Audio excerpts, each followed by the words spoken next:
Once again, I want to thank the witnesses and the testimony they're about to give. I look forward to hearing from you both. As you can see, Senator Shelby is ill today, so he is not going to be here. So we'll just go right straight to you, Secretary Austin.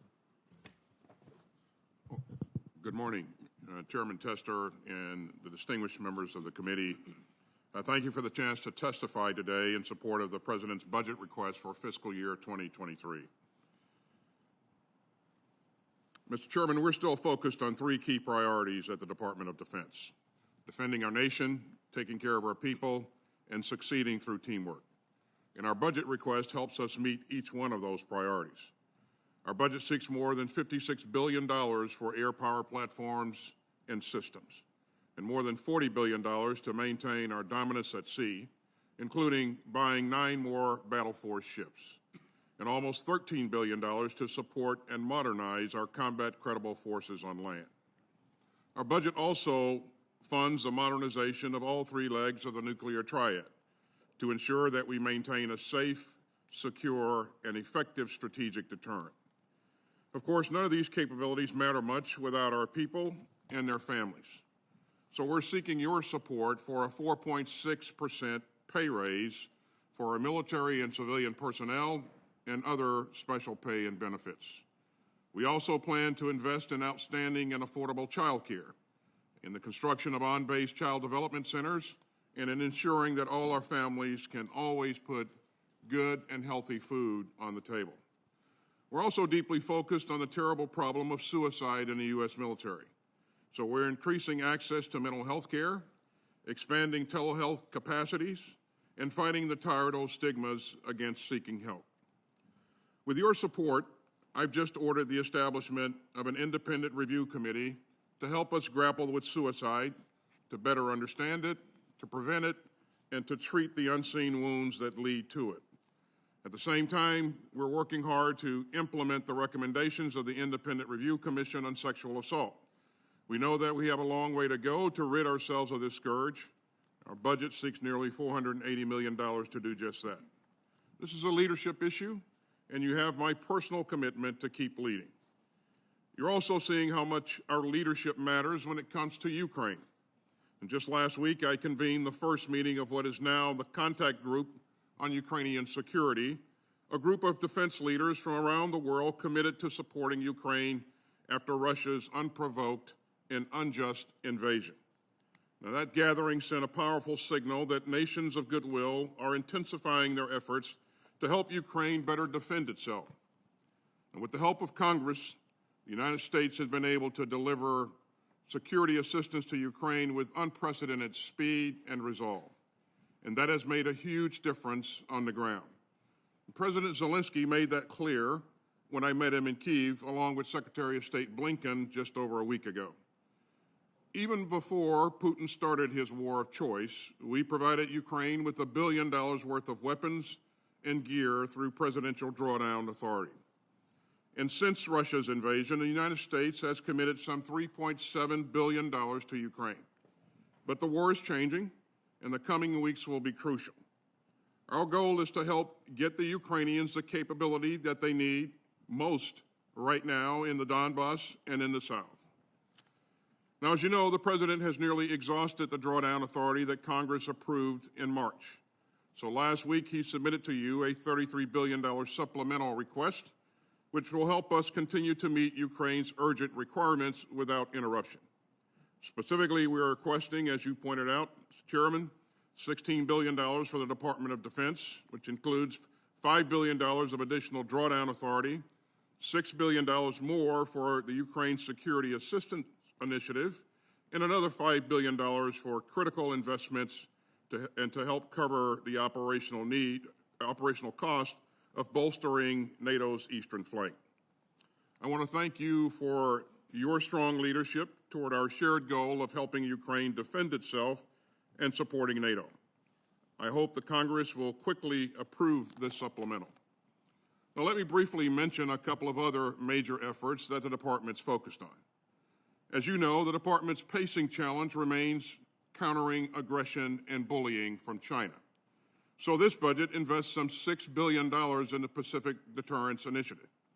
And in keeping with our new national defense strategy, we're going to enhance our force posture, our infrastructure, our presence, and our readiness in the Indo-Pacific, including the missile defense of Guam.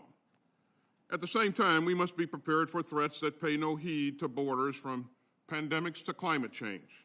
And we must tackle the persistent threats posed by North Korea, Iran, and global terrorist groups. So I'm proud that our budget seeks more than $130 billion for research, development, testing, and evaluation, the largest R&D request this department has ever made. This includes $1 billion for artificial intelligence, $250 million for 5G, nearly $28 billion for space capabilities, and another $11 billion to protect our networks and develop a cyber mission force. Mr. Chairman, this budget maintains our edge, but it does not take that edge for granted. And through the President's budget and with the help of this committee, we will continue to defend this nation, take care of our people, and support our allies and partners. Thank you, and I look forward to your questions. Appreciate your testimony, Mr. Secretary. General Milley, you have the floor. Chairman Tester and members of the committee, thank you, and I also want to publicly thank Senator Shelby, although he's not here today, for his lifelong service in America's interests. I am privileged to represent the soldiers, sailors, airmen, Marines, and Guardians of the United States Joint Force. And our troops, as you all know, and with your help, are the best led, best equipped, best trained, most lethal, and most capable military force in the world. Alongside our allies and partners at any given time, approximately 400,000 of us are currently standing watch in 155 countries and conducting operations every day that keep Americans safe. Currently, we are supporting, as you noted in your opening comment, Senator Tester, our European allies in guarding NATO's eastern flank in the face of an unnecessary war of aggression by Russia against the people of Ukraine and the assault on the democratic institutions and rules-based international order that have prevented great power war for the last 78 years since the end of World War II. We are now facing two global powers, China and Russia, each with significant military capabilities, both who intend to fundamentally change the current rules-based order. We are entering a world that is becoming more unstable, and the potential for significant international conflict between great powers is increasing, not decreasing.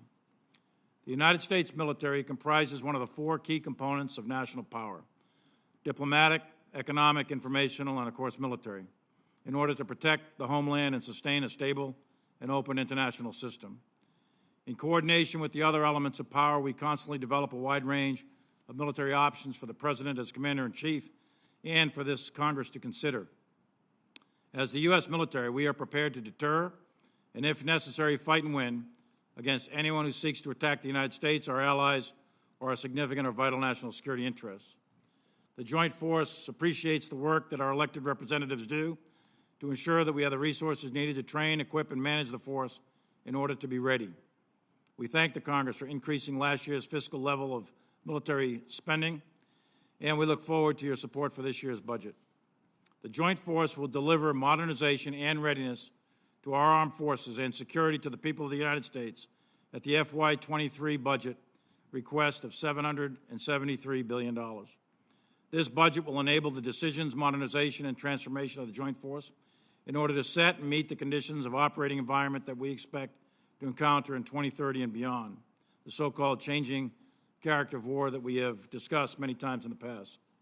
We will work diligently to ensure the resources of the American people entrust to us are spent prudently in the best interests of the nation. In alignment with the National Defense Strategy and the forthcoming National Military Strategy, this budget delivers a ready, agile, and capable joint force that will defend the nation while taking care of our people and working with our partners and allies. We are witnessing right now, as we sit here, the greatest threat to peace and security of Europe and perhaps the world in my 42 years in uniform. The Russian invasion of Ukraine is threatening to undermine not only European peace and stability, but global peace and stability that my parents and generations of Americans fought so hard to defend. The islands of the Pacific and the beaches of Normandy bore witness to the incredible tragedy that befalls humanity when nations seek power through military aggression across sovereign borders. Despite this horrific assault on the institutions of freedom, it is heartening to see the world rally and say never again to the specter of war in Europe. Your military stands ready to do whatever is directed in order to maintain peace and stability on the European continent, a peace that ensures global stability and an international order where all nations can prosper in peace. We are also prepared and need to sustain our capabilities anywhere else in the globe, as well as with our priority effort being in the Asia-Pacific against the pacing challenge of the People's Republic of China. And in defense of our nation, we must maintain competitive overmatch in all the domains of war: space, cyber, land, sea, and air. Second place has no room in the geostrategic competition between us and our adversaries. The United States is at a very critical and historic geostrategic inflection point. We need to pursue a clear-eyed strategy of maintaining the peace through the unambiguous capability of strength relative to China and Russia. This requires that we simultaneously maintain readiness and modernize for the future. It's not one or the other. If we do not do that, then we are risking the security of future generations. And I believe this budget is a major step in the right direction to securing the United States. And I look forward to your questions. I want to thank you for your statement, General Milley. Thank you both for being here. Again, before we get to questions, I want to allow the Chairman of Appropriations to make an opening statement. Well, thank you, Mr. Chairman. I had to use my duties to open the Senate at 10 o'clock, so I'm not here. I'm glad to see both Secretary Austin and General Milley, both of whom are friends. I'm glad to see him here. I would note, and I don't need to tell you this, the world's a lot different today than it was when the full committee heard from the two of you last year. And Russia's unprovoked, unwarranted aggression in Ukraine, which may become even worse on May 8th, China's domination of the global marketplace, continued instability in the Middle East, enduring pandemic, the Department of Defense, as well as the State Department, all our agencies have to confront these issues and more. And I think the President's budget is trying to look not just at the current issues, but to anticipate what we have to look at first. But this budget is also the first since the United States ended its involvement in Afghanistan last year, as well as the first since Russia's unprovoked and senseless, all-out assault on Ukraine. It reflects some of these changes with emphasis on building on programs the committee has funded for revitalizing NATO, both our partners' capabilities, our ability to stand side by side with them. In fact, I hope you don't mind a parochial comment, our Vermont Air National Guard is on deployment in Europe as part of that right now. I'm particularly appreciative of your comments, Mr. Secretary, about what you call integrated deterrence. I've long believed the military does not act in isolation from the rest of the government. And as the chairman or vice chairman of this committee, I've asked your predecessors back to Secretary Mattis to explain the importance of a budget that invests in our nation's military, but also in our nation's people. I don't think you can separate the two. So the men and women of our armed services reflect the United States. And the programs Congress supports across each and every appropriations bill yield an economy, a workforce, a citizenry, an educational system, and more that makes our nation stronger and more successful. So, Mr. Chairman, thank you very much for giving me this time. Chairman Leahy, first of all, we wish you luck in getting a top-line number, and hopefully both sides can put pressure on both Shelby and you to get to that number soon, so we can get a budget out by the end of September. But I will let you say we want very, very much. I will not be here next year, but I look at some who will, and we're trying to get a clean slate for the committee beginning at noon on January 3rd. I think we're all on board with that, especially Senator Collins. You may go proceed with your questions, if you might, Secretary. Mr. Chairman. Yep. Okay. Well, thank you.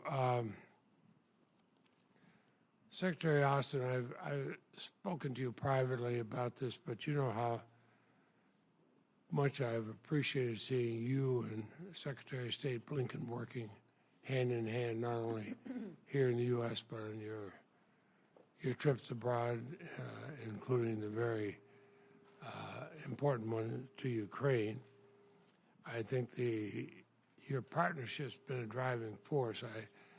A few years ago, I wondered if the United States could get our NATO allies and our other partners to join on the same page.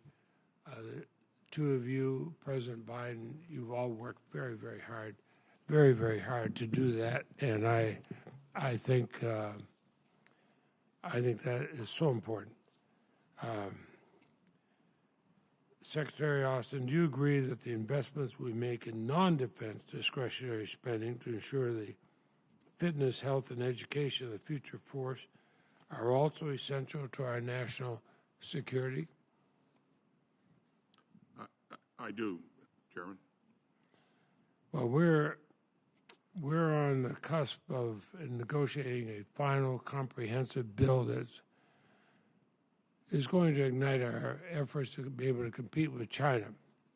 The investments made by that legislation would empower the Department of Commerce to provide a jolt to the microelectronics industry in our country, bringing on shore the development of critical national security technologies. We've seen the press in the last 2 days how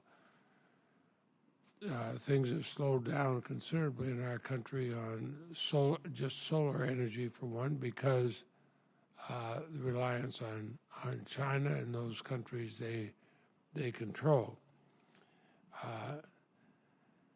How important are the resources in non-defense research? Obviously, we all agree on the importance in defense research, but in non-defense research and development, ensure our nation's national security, cybersecurity, and economic independence from foreign manufacturing. Well, I think it's critical, Chairman, and let me, before I answer in full, let me just again thank you for your many years of service to our nation. On behalf of the Department of Defense, we are truly grateful for your leadership and your support of defense. So I believe your question was, how important is the investment in non-defense related research to us? I would say it's very important. As you know, over the years, we have benefited from a number of developments that have taken place in the civil sector, and again, it's putting together a number of capabilities and building capacity in ways that hasn't been done before. That creates a tremendous opportunity for us. So I think it's very, very important to answer your question, Chairman. Thank you, and thank you for the kind personal comments too. General Milley, I looked at your written remarks. You discussed the importance of working with our allies and our partners. Today, and I use this because the example could be from many states, but the Vermont Air National Guard is doing that in Europe on deployment. I'm a longtime supporter of the National Guard State Partnership Program. Our state recently added Austria to its existing partnerships with Nigeria and North Macedonia. In light of Russia's aggression in Ukraine, the success we've had in cementing our NATO partnerships, can you speak to the relationships between state National Guards, not just Vermont, obviously, but National Guards and our international partners? Thanks, Senator. And I, too, want to echo the Secretary's comments and thank you for your half-century of public service. Deeply appreciated, and I know all of us in uniform appreciate your leadership. With respect to the State Partnership Program, to go from big to small, allies and partners are an asymmetric advantage for the United States. Neither China nor Russia have anything close to the allies and partner network that the United States has. Just as an example of that, last week I was with Secretary of Defense Austin in Ramstein, and he called a meeting In 6 days, 42 countries, ministers of defense, and my counterparts, chiefs of defense, all showed up in Ramstein to coordinate and synchronize support to the ongoing struggle in Ukraine. Russia has nothing comparable to that. They have Belarus and maybe a couple others. That's about it. China certainly doesn't have the network around. So allies and partners are critical. They're a critical component of the national defense of the United States, and it's one of our asymmetric advantages. The National Guard from all the different states play a very important role in that. Each one of our units has state partnership programs. We'll take Ukraine for an example. In Ukraine, California is aligned with them, along with others. Those have been invaluable to maintain the connective tissue between our military. So it's an important program at the micro-tactical level, but it also has very great strategic effect. Thank you. Thank you, Mr. Chairman. Senator Collins. Thank you, Mr. Chairman. Thank you both for your service, and thank you, Secretary Austin, for going to Ukraine. I think that was extremely important. Mr. Secretary, for the second year in a row, the administration has submitted a budget request that would result in a real reduction in defense spending when you take inflation into account. The 2018 Bipartisan National Defense Strategy Commission recommended an increase in the annual defense budget at a rate of 3 to 5% above inflation, which we know is at 40-year highs today.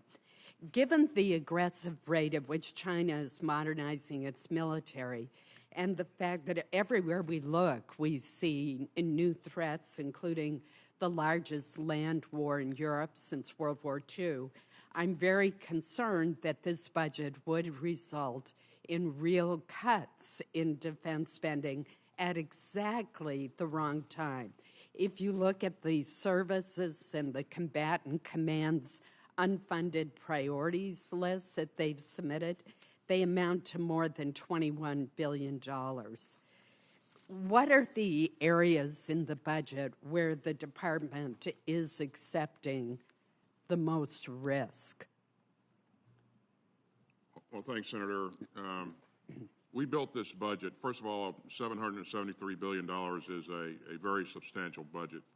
We built the budget, as you know, based on our strategy, which we just released about the same time that we released the budget. We believe that it gives us the ability to go after those capabilities that support our warfighting concepts.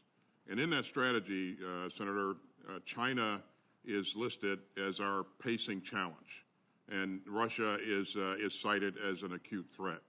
And again, we believe that we're going after the right things to ensure that we maintain a competitive edge going forward. When we built the budget, obviously you have to snap the chalk line at some point while you're building the budget. And at that point, we factored in what was the appropriate inflation rate.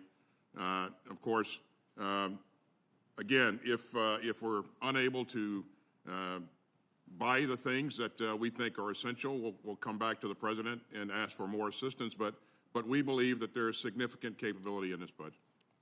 General Milley, speaking of China, in your written testimony, you noted that China intends to develop the military capabilities to seize Taiwan by the year 2027. During that critical window, the Navy's fleet would actually continue to shrink to 280 ships by 2027 under the administration's budget request. That compares to a Chinese fleet that the Pentagon assesses would be as large as 420 ships by 2025 and 460 ships by 2030.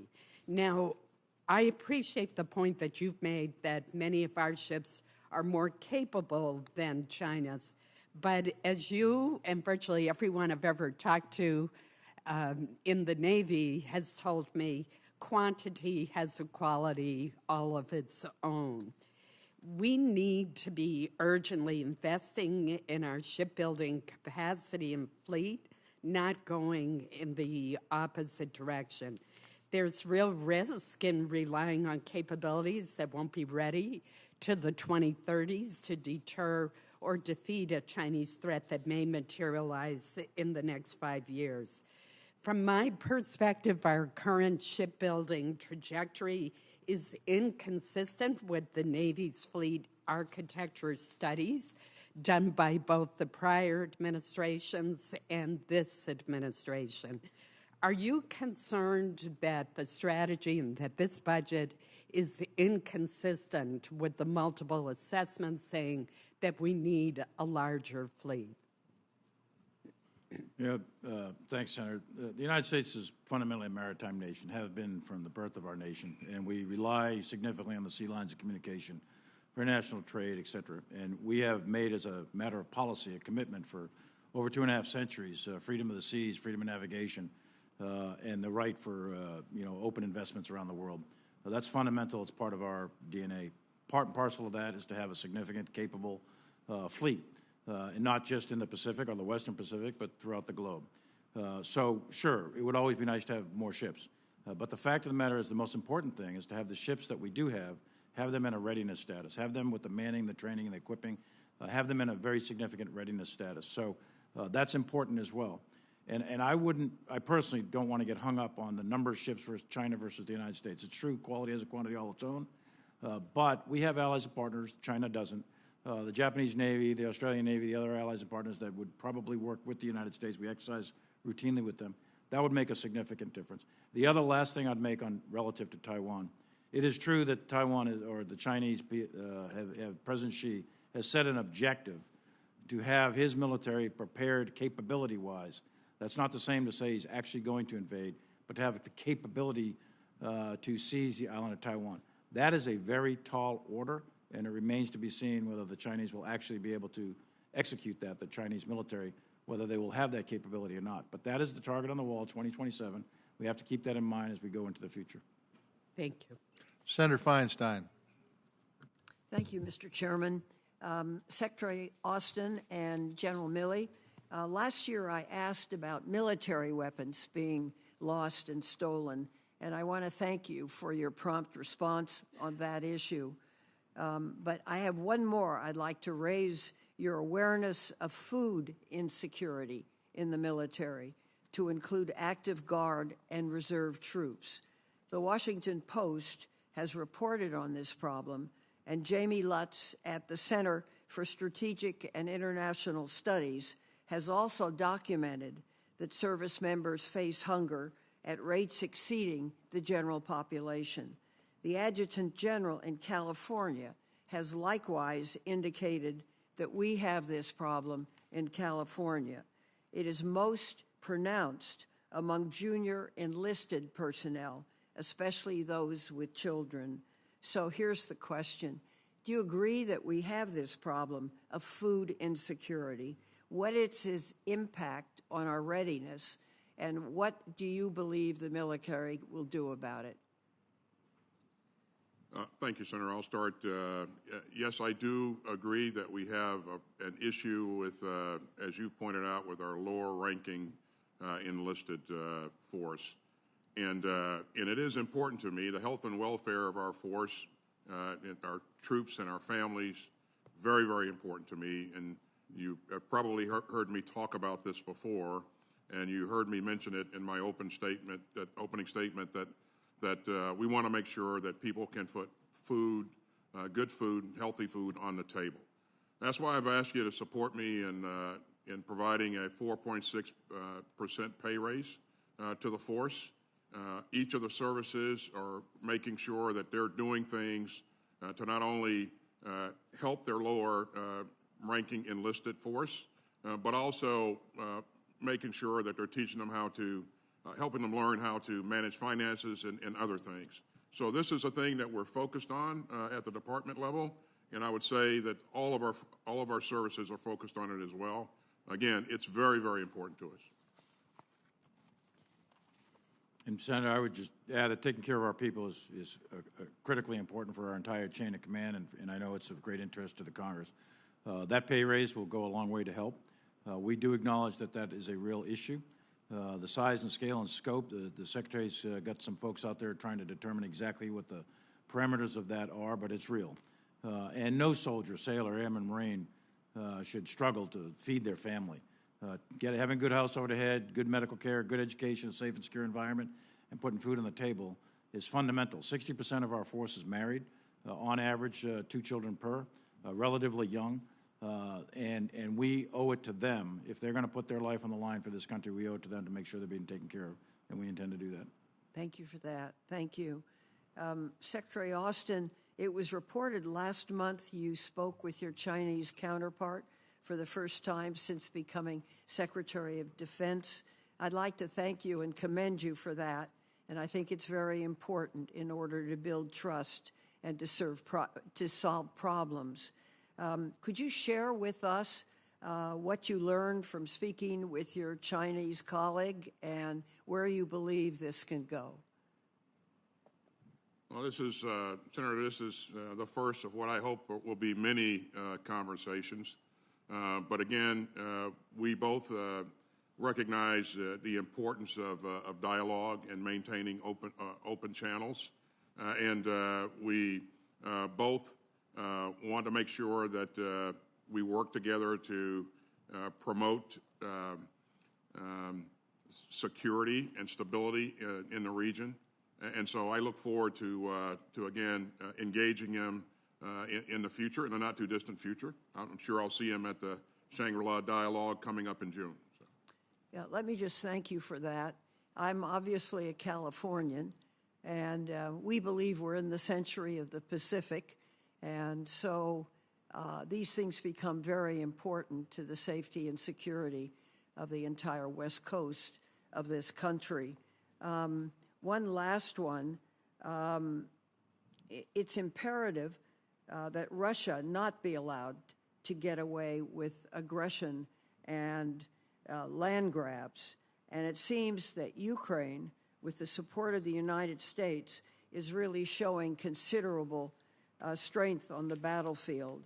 So I wanted to ask a quick question, if you can share with us what the end game is and what you hope to achieve. Well, the end game will be defined by the Ukrainian government as it engages with Russia, and so I won't try to define that for them. I would just say that we're going to do everything, continue to do everything within our power to make sure that that we support Ukraine in its efforts to defend its sovereign territory. We hope that at the end of this, that Ukraine will be a sovereign state with a functioning government that can protect its territory, and so that's what we're focused on for now and going forward. My time is up. Thank you, Mr. Chairman. Senator Schatz. Thank you, Mr. Chairman. Thank you both for being here. Secretary Austin, I want to thank you for your clarity and your leadership on the question of the future of the Red Hill bulk fuel storage facility. I also want to thank the Deputy Secretary Hicks and Admirals Paparo and Aquilino.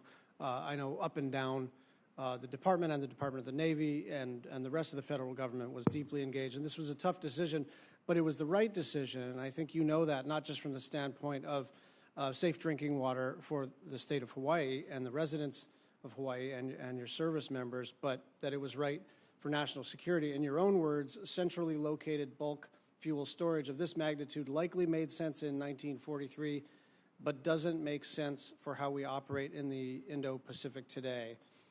Can you talk about why this is a better decision from a national security perspective? Well, Senator, let me thank you and the entire state delegation for what you did in exercising leadership on this important issue. We really appreciate it. You hit the nail on the head when you quoted me regarding the fact that this was conceived in the 1940s, and it served a specific purpose at that point in time. It doesn't necessarily support the way that we operate today. We're much further forward in theater. We operate in a dispersed fashion. Our logistical support ought to mirror that, ought to enable our operations, and so I felt that it was important to make sure that we had our reserves position appropriately to support our operations going forward here. And that's what drove my decision, in conjunction with the fact that, I'm very concerned about the health and welfare of our troops, our families, and the people of Hawaii as well. So. Thank you. As you know, we're in the implementation phase of the decision that you came to. The third-party assessment wrapped up last week. I know it's going to take some time at the Office of the Secretary and the CAPE to kind of come to some final conclusions. I have a very specific question pertinent to the Defense Appropriations Subcommittee, which is that you got the third-party assessment coming in. Now you're in process, sort of final phases, maybe 10-yard line. But we need a number if we're going to not miss a whole fiscal year's worth of progress. And so I'm wondering where you are in that process and how quickly you can turn that third-party assessment into a requirement so that we can consider it as a subcommittee. Well, thanks, Senator. The Navy is reviewing that report, all 880 pages of it, and that will inform their approach to recommending how we should go about defueling the facility. So, to your point, I'm waiting on the Navy to come back with its specific plan for defueling, and I expect to get that at the end of the month. Okay, so in time for us to consider a number. I certainly hope so, Senator. Okay, thank you. I want to use my final minute and a half for the Compact of Free Association negotiations. Admiral Aquilino's posture plans for the Indo-Pacific rely, at least in part, on maintaining access to compact states, Micronesia, the Marshall Islands, and Palau. Can you talk about the importance of these compact states to DoD's mission in the Pacific? They're very important. We always aim to be the partner of choice, and I think our continued engagement with them will certainly result in additional capability and capacity as we go forward. So I think the combatant commander is doing a great job in terms of continued engagement. But again, our goal is to make sure that we are the partner of choice, and so far I'm very encouraged by what we're seeing. Just a bit about the interagency process here. As you know, you have the Department of Interior through the Office of through the Secretary for Insular Affairs, and then you have the Department of State as sort of lead negotiator. But DoD is right there, and to a certain extent, although you're a silent partner in terms of the nuts and bolts of the negotiation, you're the biggest deal in the negotiation. So what I'd like you to consider is appointing someone specifically to be in the room for even the preliminary negotiations. Again, states got a lead on this, but having DoD at the table makes an enormous difference for compact states in terms of conveying to these compact states how important they are to us. Well, as Chairman pointed out at the top of the meeting here, Secretary Blinken and I are great partners, and certainly I'm sure that this will be what he will want to see as well. And we will continue to work with the entire interagency to make sure that we're in the right place here. So. Great. Thank you. Senator Bozeman. Thank you, Mr. Chair. Thank you all so much for all that you do and for you being here today. Both of your testimonies highlight the importance of integrated deterrence for aligning department policies, resources, and activities to strengthen deterrence. An essential part of this is bolstering of our allies and partners to better deter our adversaries. General Milley, as you mentioned in your testimony, the U.S. must continue to strengthen our relationships by building our partners' capabilities to deter our adversaries. Recently, several European allies have stated their intent to purchase the F-35 fighter jet. Would Poland, Finland, and Germany having F-35s be helpful to our national security and deterrence against Russia and Europe? And going further, given the current situation and your best military advice, do you believe we should be assisting our European allies in training so they can receive the F-35s as soon as possible? I do, and I think, first of all, it's an excellent capability. Secondly, I think interoperability with our allies is important, and I think the strength of the alliance is critical to the deterrence of any broader land conflict on the European continent. Thank you, sir. Pre-positioned stocks are essential for the rapid mobilization and equipping of units during time of crisis. As you know, the Army activated its pre-positioned stocks in March of this year as the conflict in Ukraine escalated for the first in an unplanned contingency. I was happy to learn that these prepositioned stocks allow an armor brigade combat team to deploy from the U.S. to Eastern Europe faster than Russian forces advanced from Belarus to Kiev. Understanding that prepositioned stocks require military construction support and being the ranking member on the Military Construction Subcommittee, does the U.S. have prepositioned stocks to respond to potential threats in the Pacific from China? Outside of Japan and South Korea, are there any plans to establish prepositioned stocks? Yes, sir. Well, first of all, let me thank you for what you did several years ago to enable what you just described in Europe there. The European Defense Initiative really laid the groundwork for, the prepositioned stocks and some of the facilities that we use there. As you'll see, in terms of what we're investing in with the Pacific Deterrence Initiative, we are investing in infrastructure and a number of other things to ensure that we have capability further forward in the theater. So that's our goal, to make sure that we have that ability in the Indo-Pacific to a greater degree in the future. Well, to follow up on that, our missile stockpiles are being stretched thin after years of producing at minimum rate of sustainment and increased demand resulting from the U.S. current efforts to bolster our Ukrainian defense. I think are stretching that very, very thin.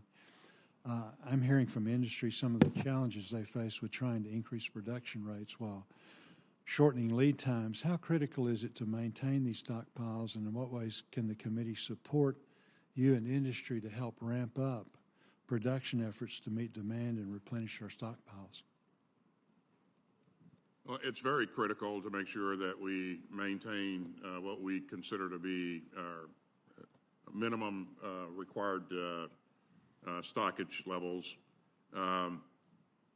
And you can rest assured that I will not allow us to go below that in critical munitions. We have met with industry. I think you saw us do this fairly early on and encourage them to work with us to begin to open up production lines to increase their production, and they are doing that. They're leaning forward. In some cases, a little bit more difficult to do than others, but industry has been very supportive, and so we'll continue to work with them. We'll continue to identify things that we need from you if a need arises. But to this point, I think we're in pretty good shape, and industry is responding. So. Good. Thank you, Mr. Chairman.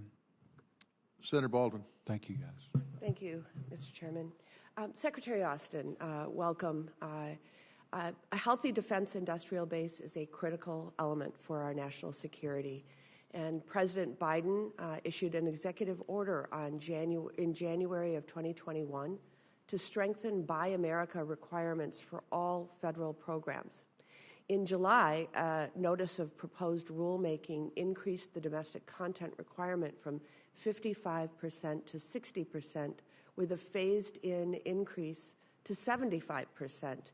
This is a move I strongly support. However, I know from the experience with the Navy's new frigate that if we require 100% American-made within a reasonable timeline, industry can step up and deliver.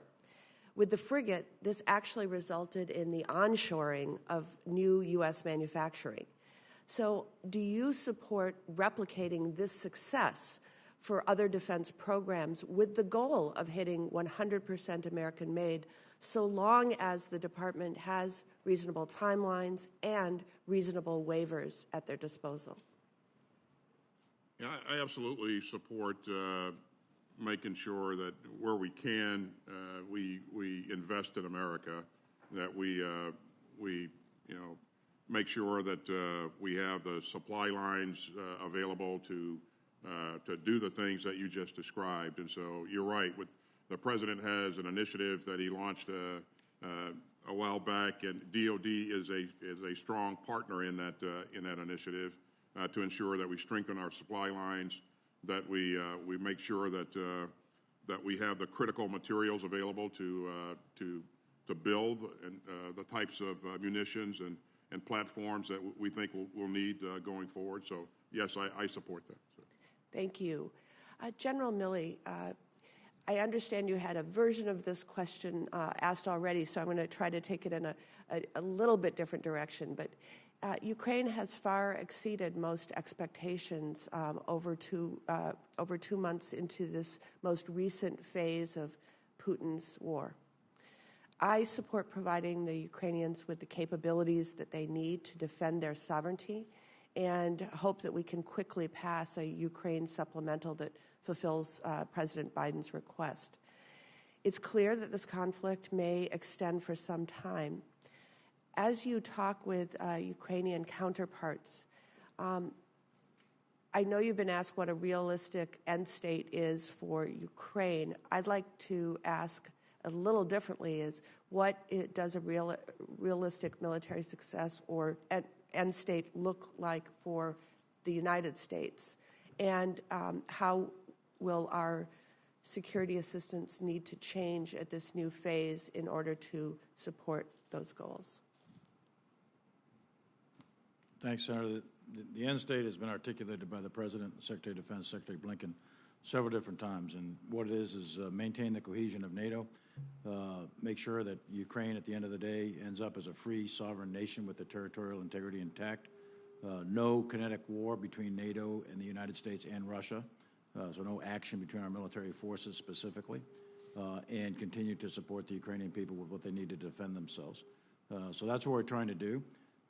And we need to, at the end of the day, what's it all about? It's all about the rules-based international order has been grossly violated by Russia with an illegal, aggressive action by military forces across the sovereign border. We have had a set of institutions in place for 78 consecutive years to prevent that very thing from happening, and that's what's at stake. It's beyond Ukraine is what's at stake, and our intent is to maintain and uphold the rules-based international order by achieving those specific objectives the President's given us. Thank you. Secretary Austin, on this topic, some analysts believe that the more we assist Ukraine in degrading Putin's military, the more likely he will be to escalate to new levels, possibly with chemical, biological, or even tactical nuclear weapons. Can you clarify how this might change the calculus that General Milley was just outlining in terms of use of force from the U.S. military?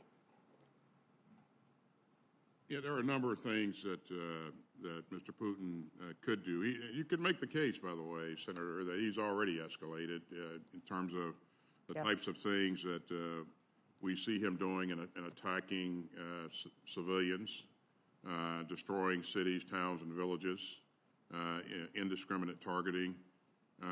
Certainly, he has a number of things that he could do. He could, escalate by conducting a cyber event, or there's been a lot of talk about the possible employment of chem-bio.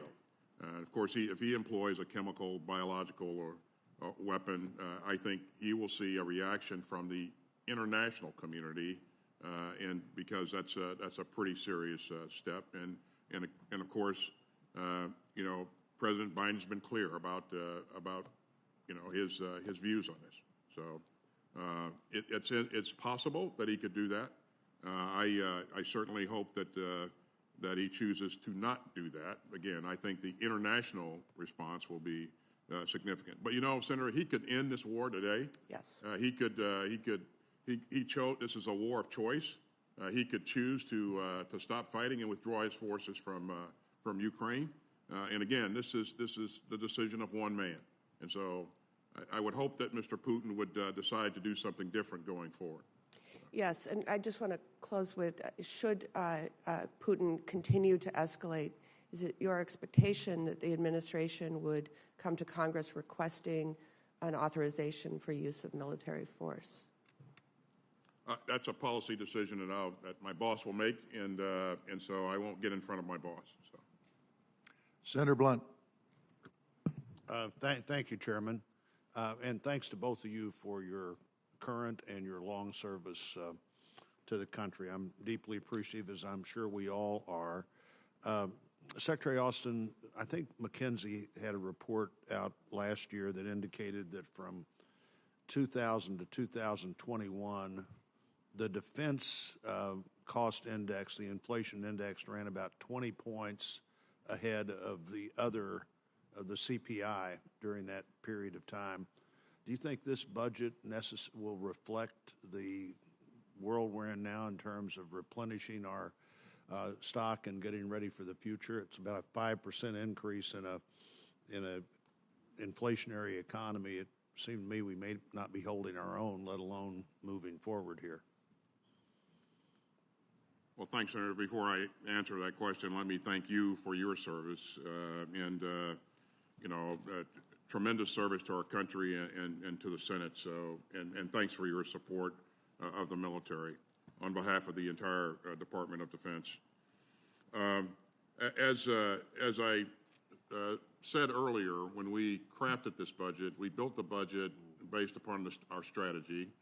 And at that point, you have to make assumptions about levels of inflation, and so we use the appropriate number, what we believe to be the appropriate number at that time. And things have changed now, so there is a difference. Yeah. Well, that's helpful, and I'm sure we're going to be discussing that more with the secretaries as they come in. So it's helpful to. I missed your observation about that, and I think it's helpful to know that that's where you are now. A number of things have changed, and one is we have and intend to provide our Ukrainian friends with a lot more things to fight with.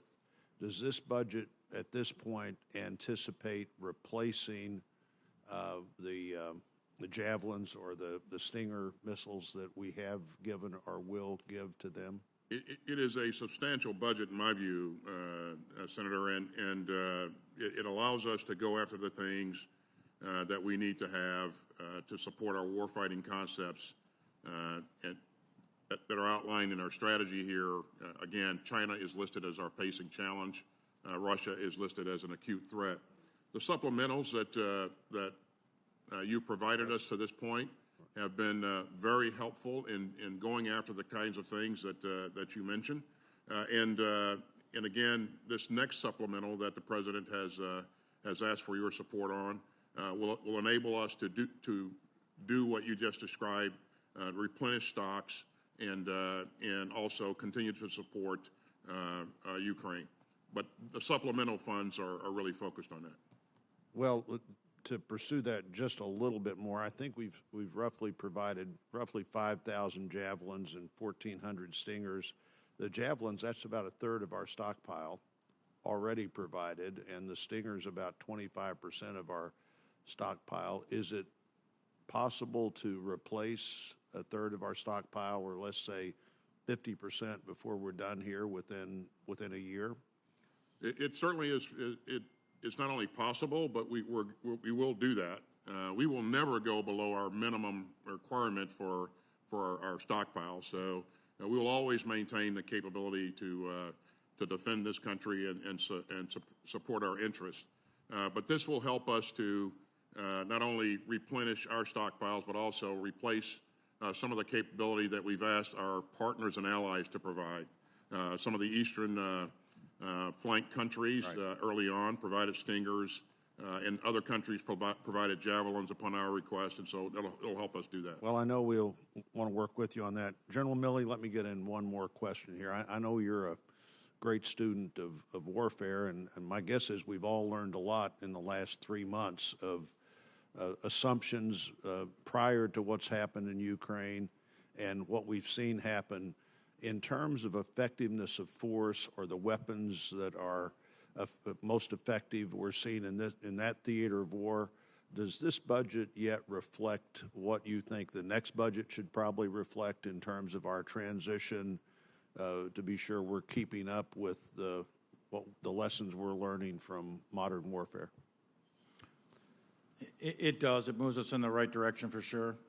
This has got the most research and development of any budget in NDA history, actually, and it's a very significant movement into the future. And as we look at what's happening in Ukraine or, for example, in Mosul or Syria, what we're seeing is some fundamental change in the character of war that is going to lead into the future. One of those changes is highly dense urban area combat. You saw the Battle of Kyiv, for example, and the Russian failure there.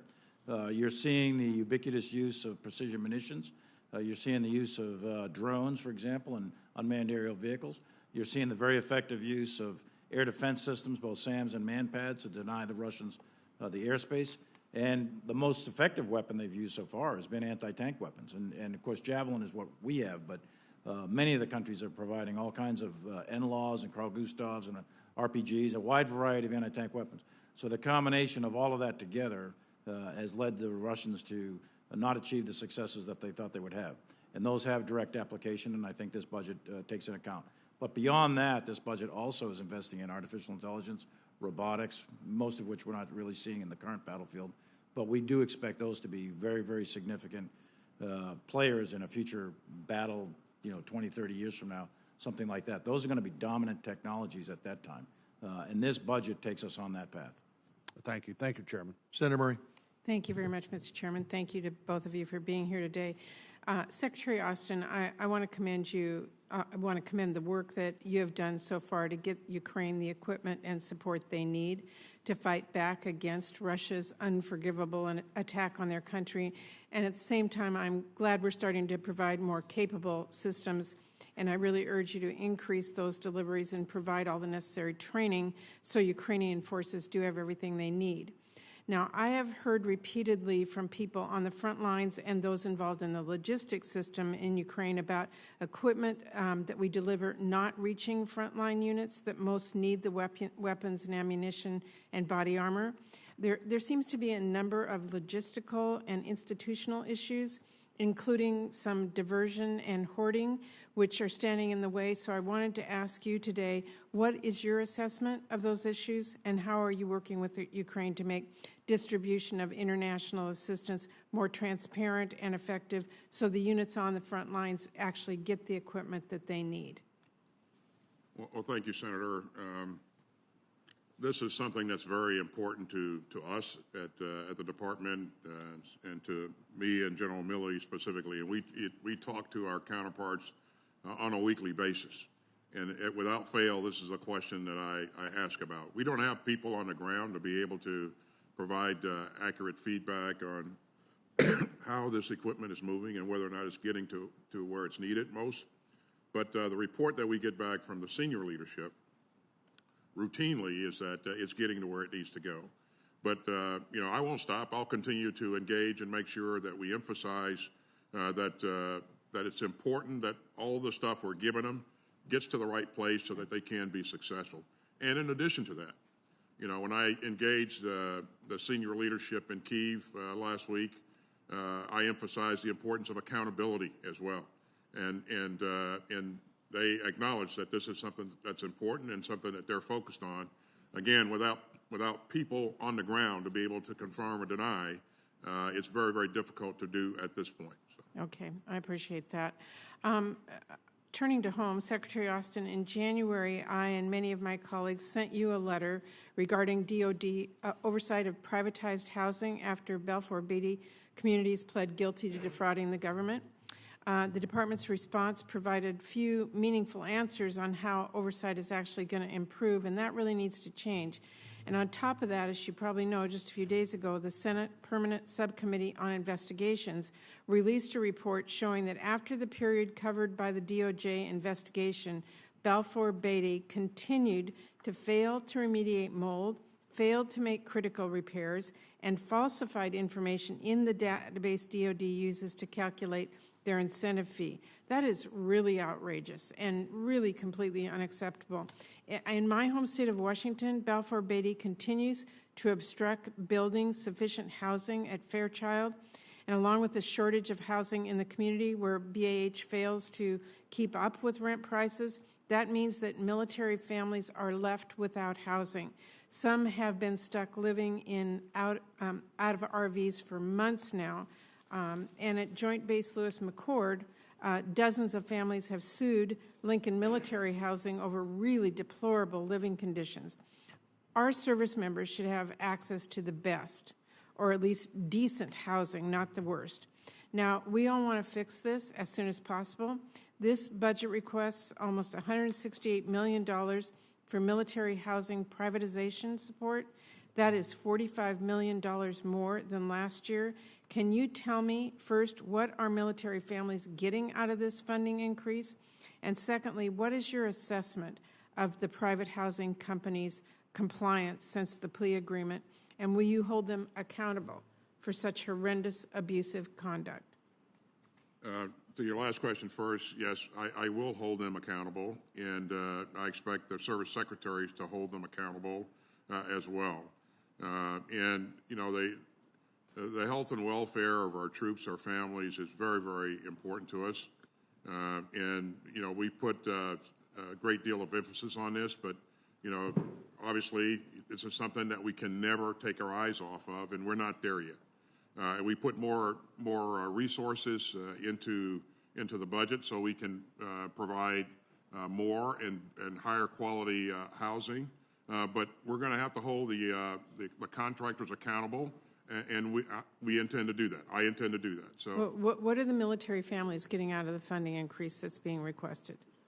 It'll be, of course, it's spread out over a number of different projects, but it'll be more and better housing, so higher quality housing. Okay. Well, we've been told this for a long time, and we're still seeing these deplorable conditions and the ongoing, really substandard housing and the challenges that our families are having. So this needs a lot of work and oversight, and we have got to stay up on top of it. I want to know that you're going to be doing that. I will. Thank you, Mr. Chairman. Senator Moran. Thank you, Mr. Chairman. Thank you both for your service to our nation. In your written testimony, you both mentioned that our adversaries are rapidly developing hypersonic missiles. As hypersonics become more commonplace, it seems we can't rely upon nuclear deterrence alone to prevent hypersonic attacks. Once hypersonic interceptors are developed, how do we plan on deploying these defensive capabilities around the globe to make certain that our deployed troops are sufficiently protected from attack? And what shifts do you expect to see in missile and interceptor investment in future years? The U.S. company as U.S. Competes with China.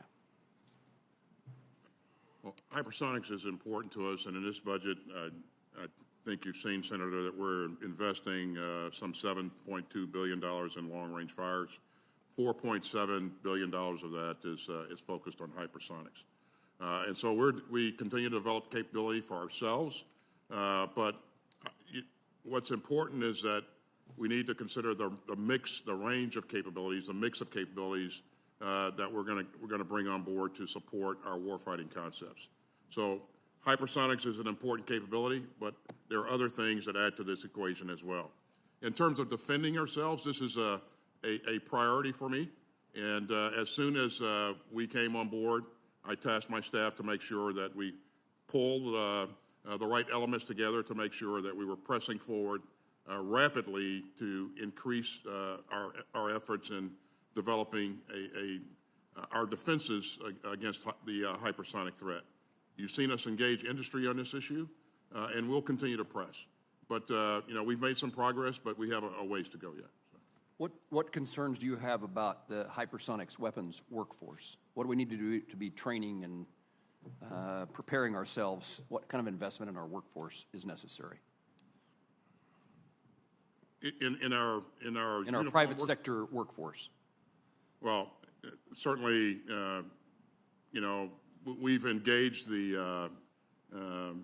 we've engaged industry and asked them to pick up the pace. And in terms of what they need specifically in their workforce elements, that's something that we haven't discussed. But again, I think the issue to this point has been, you know, we've not pushed to the degree that we can push, and we've not invested to the degree that we can invest. And so we invested in this last year, we invested in it this year, and we're going to continue to press. Thank you. Let me shift natures of my question. I had the opportunity to review and sat down with staff from the Inspector General's office to discuss their November 21 report evaluating the department's implementation of suicide prevention resources for transitioning members. We know from our work on the Veterans Committee that the most vulnerable time for many members of our military is they are leaving active duty and becoming veterans. That Inspector General's report demonstrates a lack of compliance with Executive Order 13822 regarding mental health screenings and the warm handoff to mental health care for transitioning service members. It continues to be troubling to me that this does not seem to receive the attention that it deserves within our military community. Can you share with me, either one of you, what progress the department is making in implementing the Inspector General's recommendations from that November 21 report? What I can tell you, Senator, is that, and you've heard me say this a number of times, that this is important to me. This is important to our department, and this is why we've invested in suicide prevention, in mental health, in a major way this year. We've invested in it last year as well, but this year we're investing $1.4 billion in mental health efforts. We continue to liaise and engage with our counterparts in the VA to ensure that we can close, as much as possible, close the gap as troops transition from active duty to leaving the service or going in any direction. So I've also stood up an independent review committee to address this issue and give us further insights in mental health issues and also prevention of suicide. And so we're investing in this in a major way. I intended to pursue this further in NDAA, and I look forward to your cooperation as we figure out what language instructions might be valuable to the department to see that gap that you just described is closed. Thank you.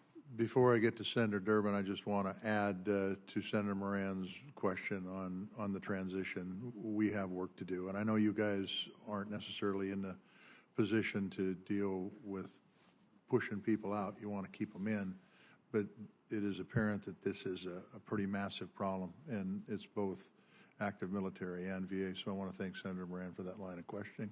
Senator Durbin. Thank you, Mr. Chairman. Thank you both for being here. General Milley, as well as Secretary Austin, thank you for what you're doing today and your years of service to our country.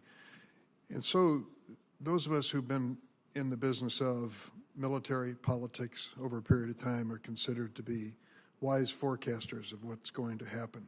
And sometimes we are, and sometimes we aren't. I can recall the early briefing on what we might expect in Ukraine when the Russian troops were all poised at the border. And if I remember it correctly, the prediction was that the city of Kyiv would fall in a matter of days and that major parts of Ukraine would fall to the Russians as well. Then they would find that the maintenance of order in, quote, conquered territory would be extremely difficult, and they would face a resistance for a long period of time.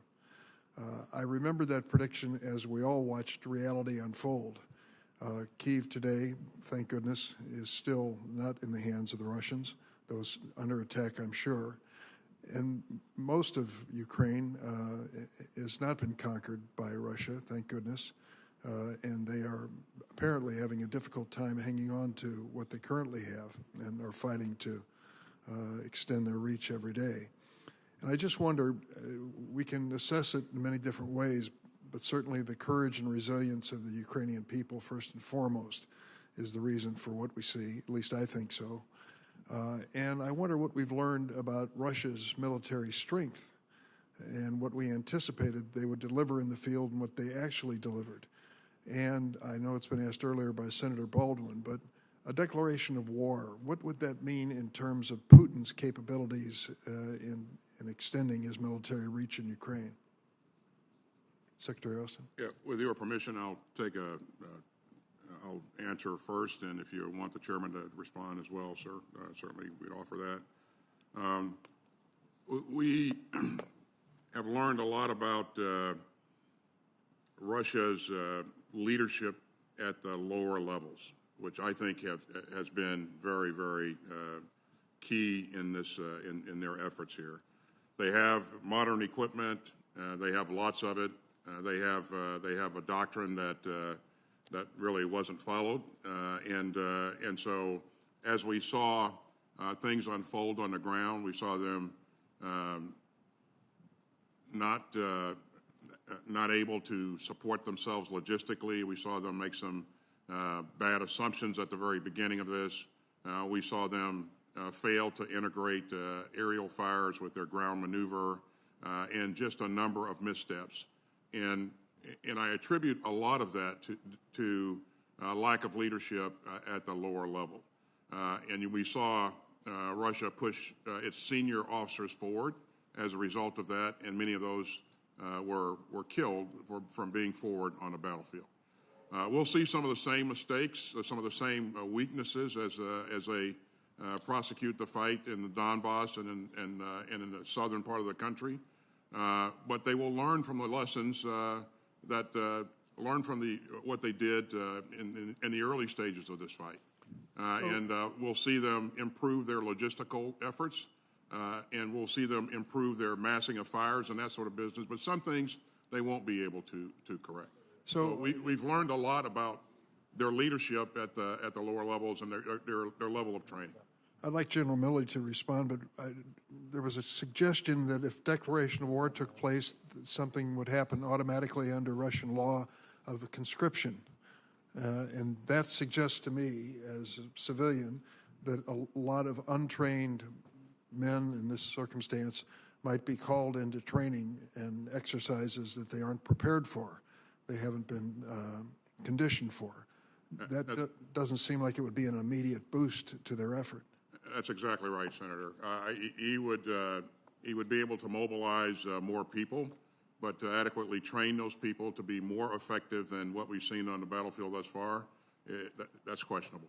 General Milley, if you'd respond to that question that I've asked earlier, and if you'd also add to your comments since I'm running out of time, I have a particular concern about Poland and the Baltics, and they worry every step of the way of extension of Russian aggression into their region. I hope you'll address that in your comments. Just very, very briefly, Senator. Declaration of war does have some implications inside Russian society legally.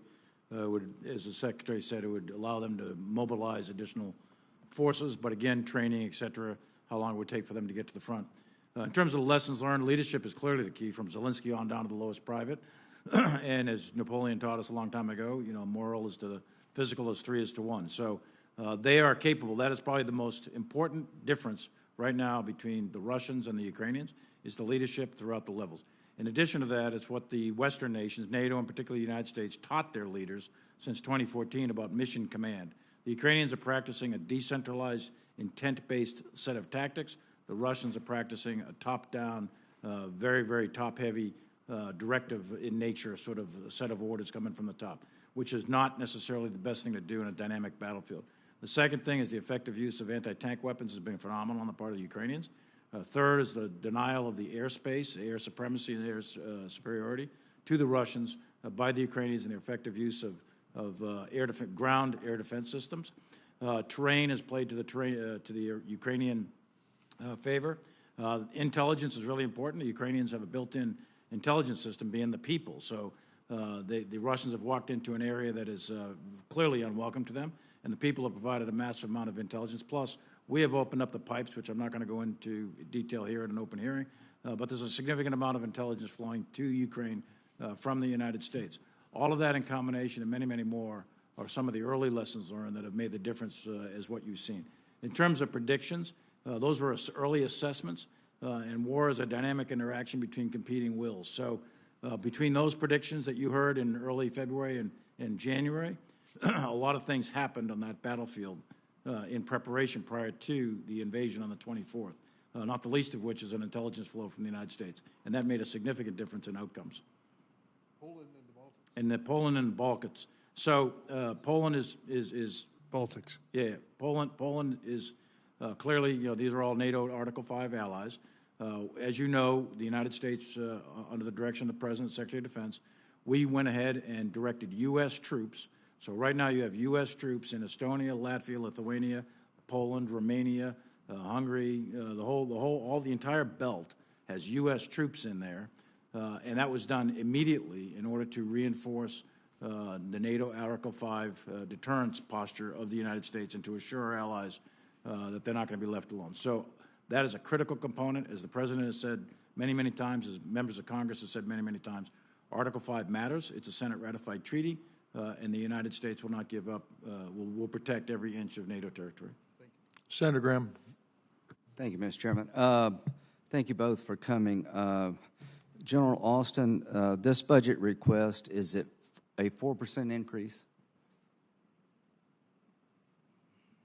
Yes, from last year's. Okay. What's the inflation rate? Current inflation rate is well above that.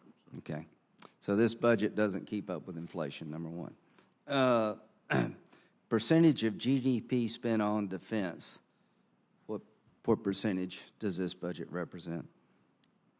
I think it's 3.1. Okay. How many times have we been below 3% since World War II? I don't know, Senator.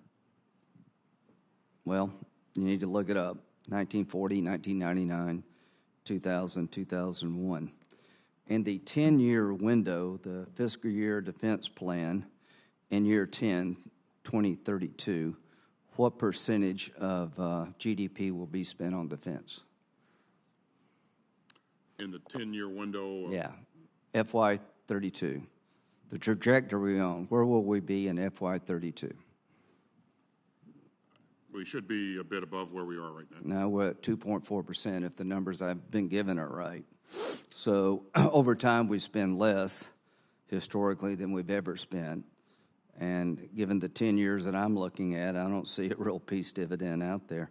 How many current battle force ships do we have in the Navy?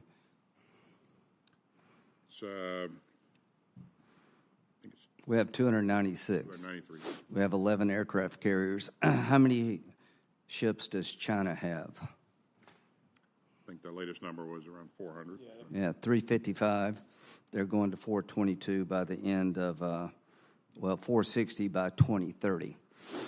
Where will we be in terms of ships by the end of 2032? U.S. ships.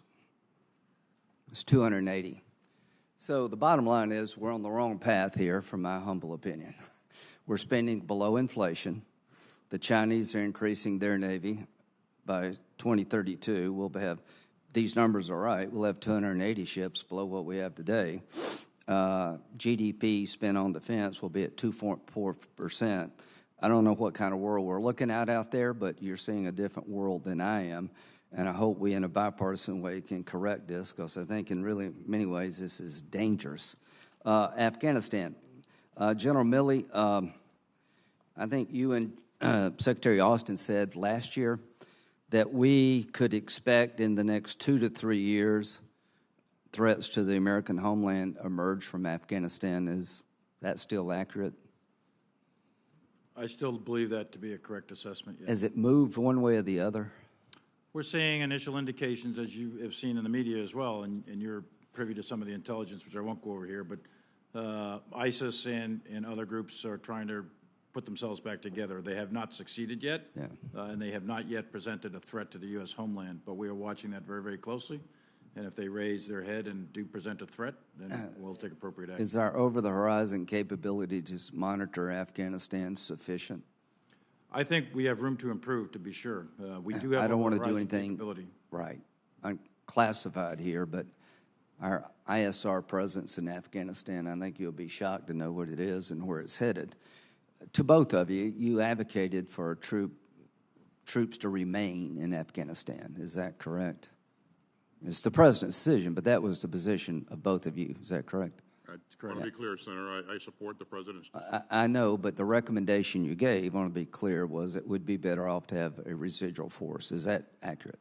And sir, you know, I will never convey what I say. Well, the record's replete with the fact that it was, and I just want to compliment you both. I'm trying to compliment you here that I thought that was the right decision, that pulling everybody out of Afghanistan was a mistake. Do you believe that our withdrawal from Afghanistan made it more likely that Putin would invade Ukraine?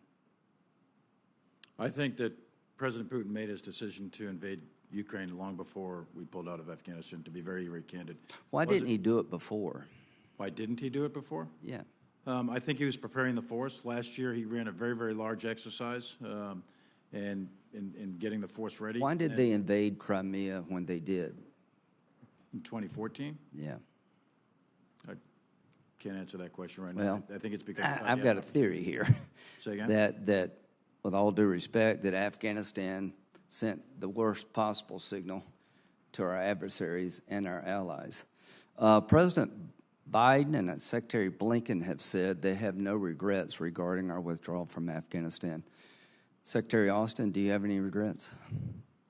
Senator, as I said, I support the president's decision.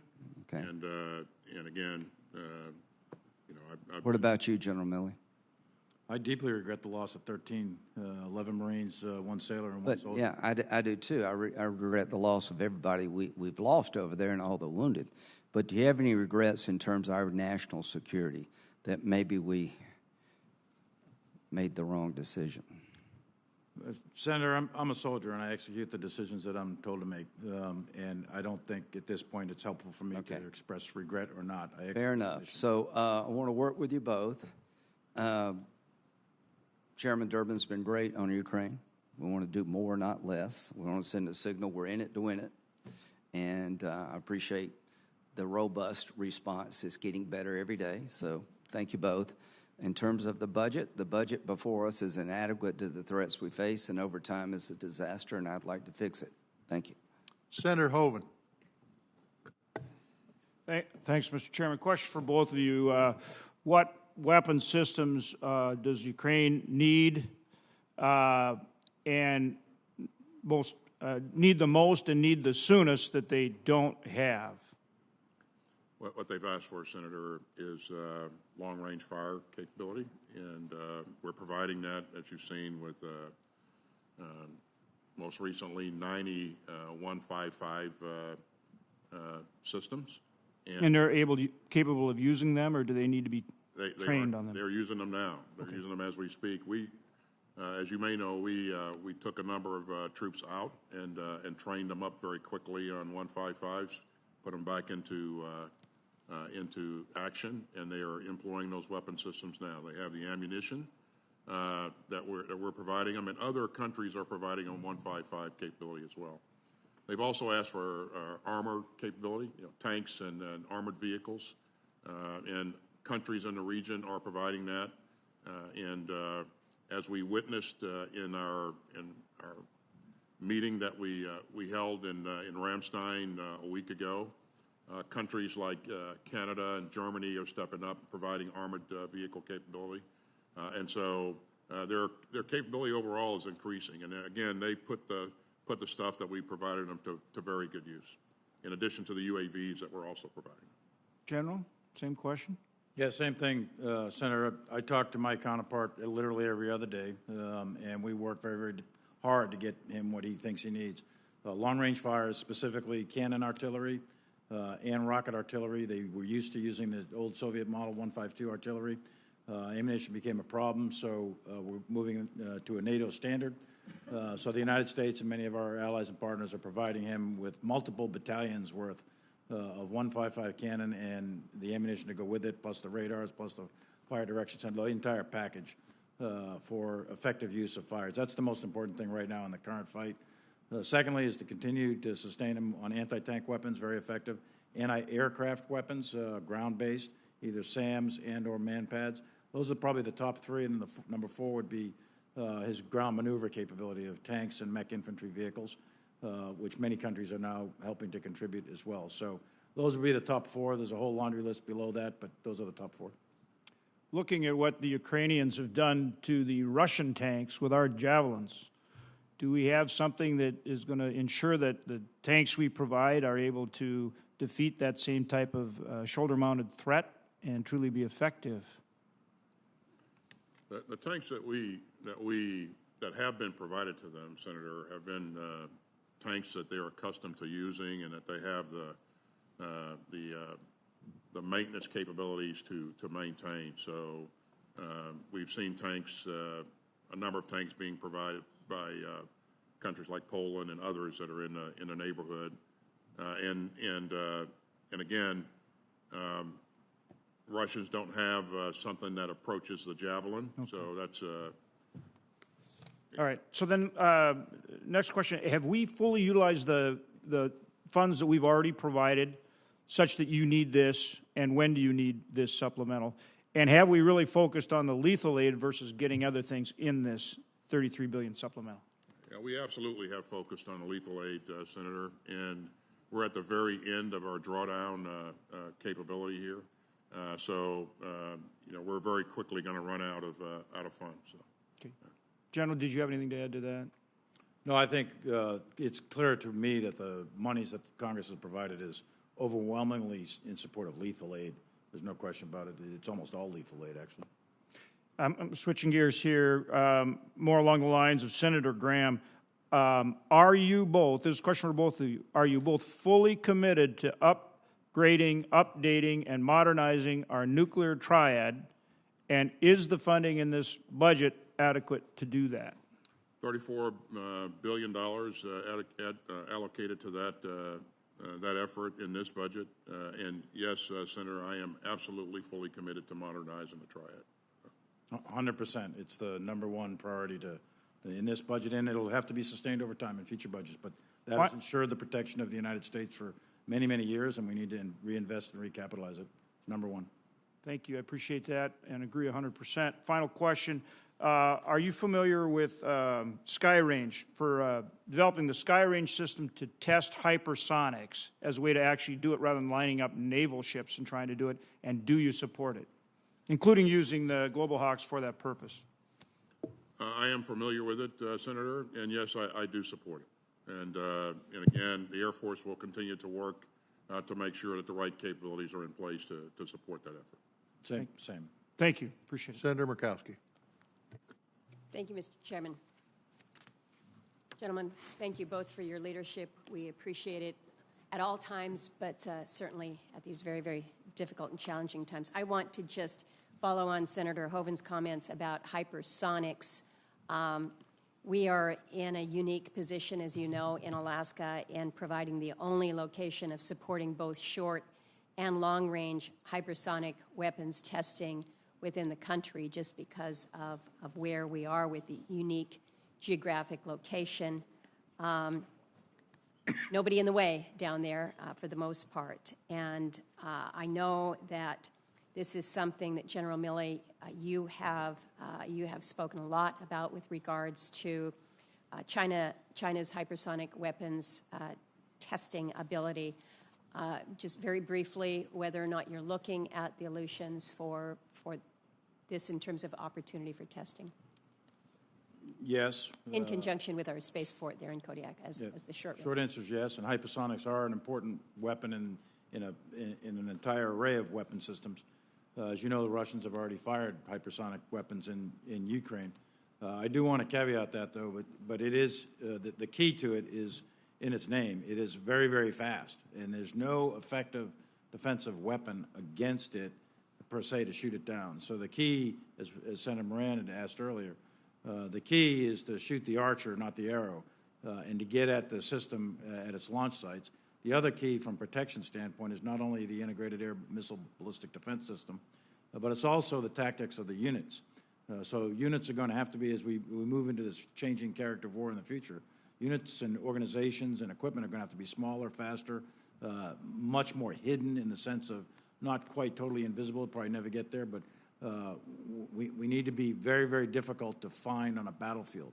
So a constant state of moving in motion, invisible to the extent that's possible, smaller in general, and speed will matter on future battlefields because so far what we've seen with hypersonics is they're very effective against fixed targets, much more difficult against moving targets. Let me ask about the javelins. You're just speaking about that with Senator Hovind, Mr. Secretary.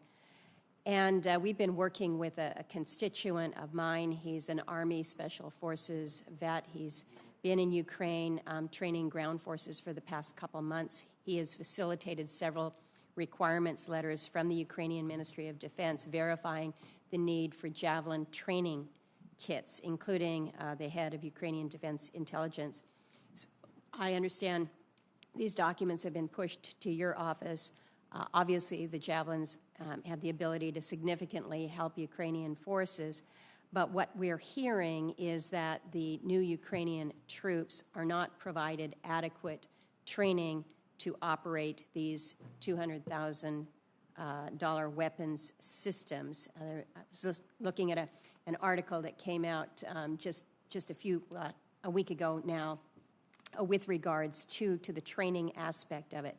So the question to you is whether or not, A, they have enough of the Javelins that they need, but what we are doing to help facilitate then the training so that they can most effectively deploy these weapons, and what is DoD telling the Ukrainian Ministry of Defense in response to their ask for more trainers? How are we doing on that side?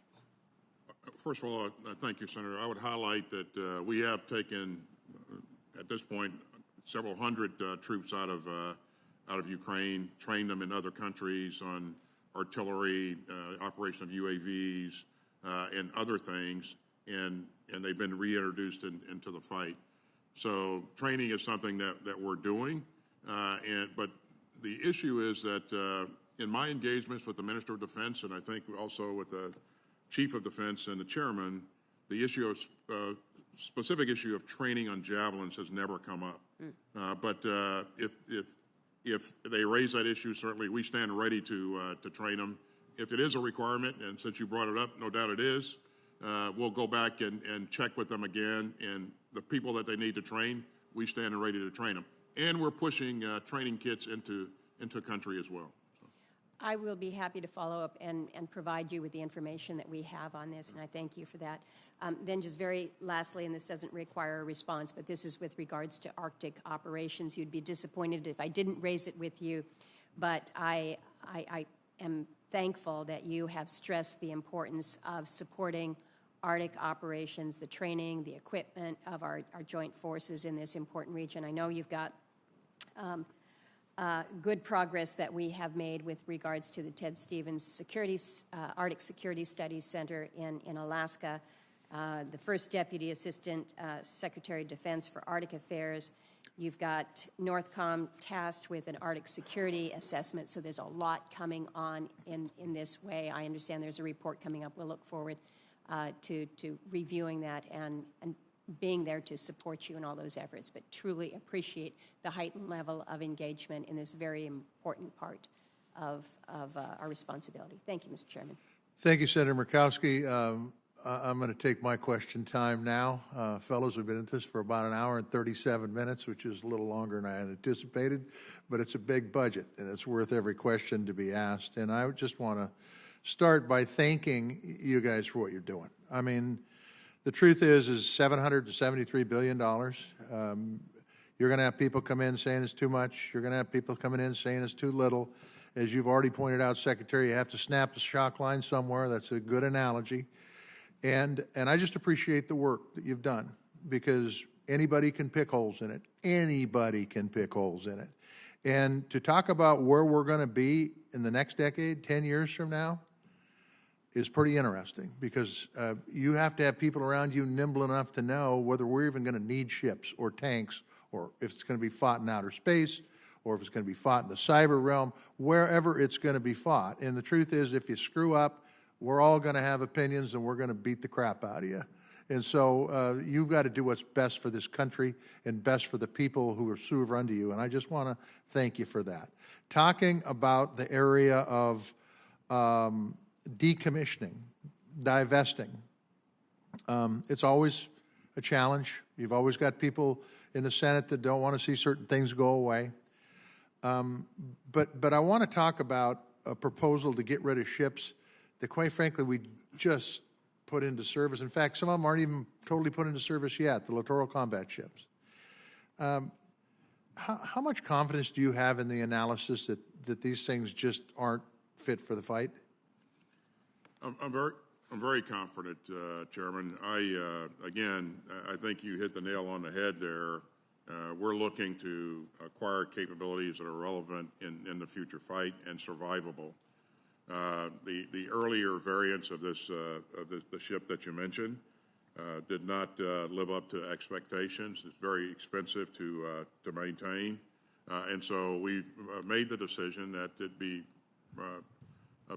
better to decommission those ships and invest those resources in acquiring capabilities that are more agile and more relevant to the future fight and more survivable. And those ships have been on the books for, like I said, they're not, I think there's still some in process, but they were designed, what, 20 years ago, 15 years ago? Do you know offhand? I think it was about 20 years ago, Senator. About 20 years ago, and it's already changed in 20 years, and pretty dramatically, I might add. I want to talk a little bit about something that's already been visited about, and that's accountability. There's been $3.7 billion spent on a supplemental so far. That's a lot of money. And there's another 16.4 projected to go out. You had said with earlier questions that you're reasonably confident that the weaponry is getting to the Ukrainians, and I get it. You don't have people on the ground there to be able to monitor everything. But the question is that are we making sure that, number one, none of these weapons are falling into the wrong hands? Is there any way to even do that? And then number two, are we making sure that the taxpayer dollars that are being spent are actually making a difference? And I'm talking a significant difference. Well, first of all, I think they are making a difference, Chairman. And, just look at the battlefield today versus what we were looking at a couple of weeks ago. We see that the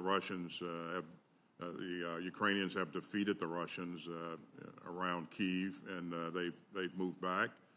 They're focused on the south and east now, and we expect that to be a bit of a different flavor of fight that employs more long-range fires, a bit more maneuver, and the Ukrainians have asked for what they believe is relevant in that fight, and the department and the Joint Staff under the chairman's leadership there have really hustled to get the capabilities to them as quickly as possible. And we've engaged other countries to do the same, to provide additional capability. But in terms of accountability, we have to depend on the Ukrainians at this point to do the right thing and make sure that they're prudent and careful about how they issue these weapons out and account for these weapons. Again, I engaged the very senior leadership in the country on this issue, and they assured me that this is something that's important and that they'll continue to focus on. For resupplying, there's a lot of stories about coal production lines, about the fact that we have supply chain issues when it comes to replacing everything that we're shipping into Ukraine, and our allies are shipping into Ukraine too. You said you thought, and don't let me put words in your mouth, that the weaponry could be replaced within the next year with this budget. All of it won't be replaced within a year. We'll see production lines operate at different speeds, just based upon what they are. We were optimistic about the Javelin the industry being able to increase the production rate in a very meaningful way, and there are decisions to be made about on the Stinger going forward. But in every case, industry has leaned into this and is willing to work with us to increase production as much as possible. And the dollars in this budget accomplish getting those production lines up, and it accomplishes getting what we need to replace what's being utilized. And the supplemental that we've asked you for, right, Senator. Okay.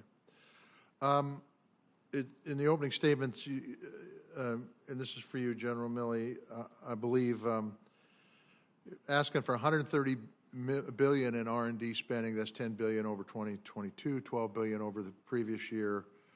procurement, conversely, is flat at about $144 billion.